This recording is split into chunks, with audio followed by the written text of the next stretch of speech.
So for today's video, andito ko ngayon sa Alabang, sa office. Meron akong buyer na i-assist for contract signing. While waiting, chine-check ko muna yung mga documents na kailangan nilang i-sign. So medyo makapal-kapal at madami-dami ito.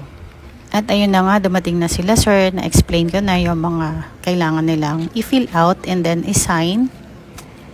After that, kailangan ko naman isa-isahin yung mga documents para i-check kung may mga pages na hindi na sign, na fill out, para hindi na din pabalik-balik si buyer kung sakali man. Hindi naman may iiwasan yon na talagang may makakaligtaan, kaya kailangan natin i-double check. After checking ng mga documents at ng mga requirements ni buyer, so far okay naman lahat.